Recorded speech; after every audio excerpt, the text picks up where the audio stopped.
Serious Survivor here. And today I want to talk about gun control. But first, a quick word from our sponsors.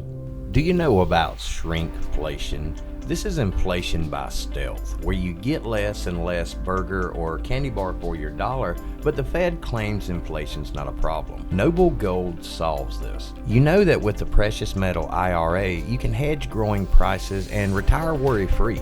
You will keep up with the Fed's inflation. This month, Noble Gold is giving away a free 5-ounce pure silver America the Beautiful bullion coin with every eligible IRA and 401k rollover. To learn more about these services offered by Noble Gold, please visit noblegoldinvestments.com or call us at 877-646-5347. So no shot, no vax, no fly, no guns. Is this a plan to basically prevent the unvaccinated from purchasing firearms in the future? And it certainly seems like it might be. But to put this in perspective, let's start here. Former Obama official calls for unvaccinated to be put on the no-fly list. And I've heard this from multiple officials. And this is just the one article I'm reading here. And I'll post the link to this and the other articles that we reference and look at here into the description below. But just trying to put things into perspective a little bit.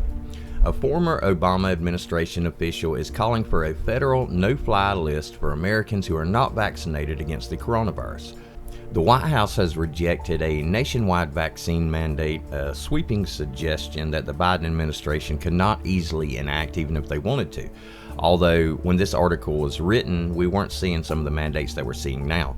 But a no-fly list for unvaccinated adults is an obvious step that the federal government should take. And they go on to speak more about this in more detail, the no-fly list in this article. But it's concerning because, but if we look at gun control laws right now, then basically every licensed gun dealer has to run a background check through an automated service called NICS. This can also be done by actually calling the ATF up, but a licensed dealer has to go through one of two steps, and that's basically to call the ATF or to fill out the information on NICS. Can someone on the FBI's no-fly list purchase a firearm?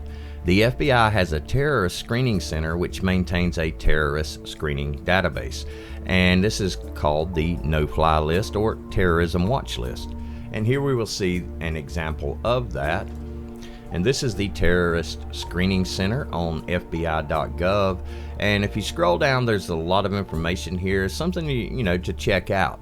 But there are some things that bother me about this, and we're going to talk about that right here. Those who are convicted of domestic violence are banned by the FBI from purchasing a firearm legally. But those that are on the no-fly list or terrorism watch list or selected persons list, then these are not banned from purchasing a firearm. So someone that is on the no-fly list and terrorism watch list can actually legally purchase a firearm at this point. Now, I'm not encouraging terrorists to be able to purchase firearms. What I wanted to bring up next was this. Was articles that we see such as this. COVID rules could be catalysts for domestic terrorists. And over the past few months, we've seen the rhetoric towards those who are against a lot of the regulations or against some of the things that are being put out there. And those that are refusing the jab right now, then we're seeing the rhetoric now is becoming more and more aggressive towards people like us. And that rhetoric is even turning derogatory and in some cases is talking about classifying us as terrorists. And the FBI put out that bulletin earlier in August that stated that we're at a heightened threat level for a terrorist attack in the United States. And they listed one or some of the causes or some of the suspected causes would be the COVID regulations and the people who didn't get vaccinated, that they're already classifying us as terrorists. Now that in itself is disturbing enough, but we're going to look at another article right here.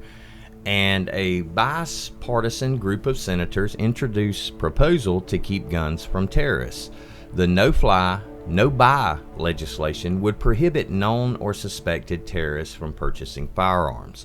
Now, everybody out there, we're all against, not letting terrorists have weapons, of course, but The concern with this is what we're seeing in the mainstream media and what we're seeing from this current ineffective and blatantly disrespectful toward the U.S. administration is classifying those who don't fall for what we're being told on mainstream media, classifying us as terrorists, and talk of putting us on the no-fly list.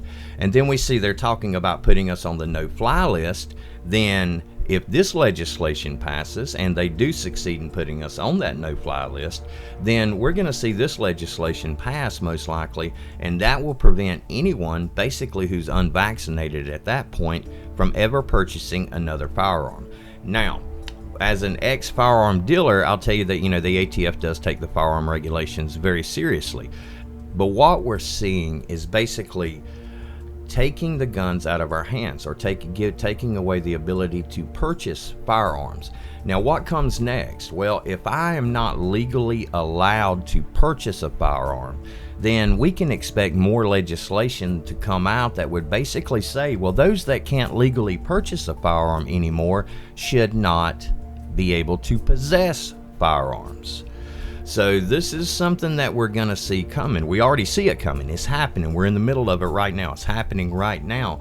But they are coming after the guns because they know an unarmed population is a vulnerable population to whatever the government's whims are. So all of this legislation we see disguised as one thing that sounds great, like, of course, don't let terrorists buy guns. But then when you turn around and classify half of the American citizens as terrorists, then that immediately restricts half of the population from being able to purchase firearms. And mark my word that if they do pass this, then they're going to look to confiscate the firearms from the individuals who are no longer legally allowed to purchase them. Well, just some thoughts. I wanted to put that out there. This is something we need to be aware of, because as each small piece of gun legislation passes, these are just small pieces to the big puzzle. And pretty soon they're going to have enough of this legislation to pass that we're just going to wake up one morning and we're going to be outlaws and criminals because we simply have a rifle or a pistol in our gun safe.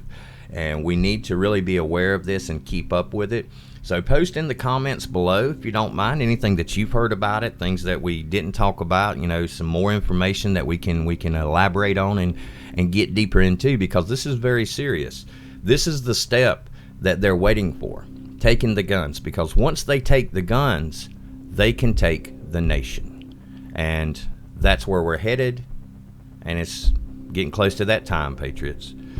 Well, thanks a lot for listening. God bless. For now, Serious Survivor, out.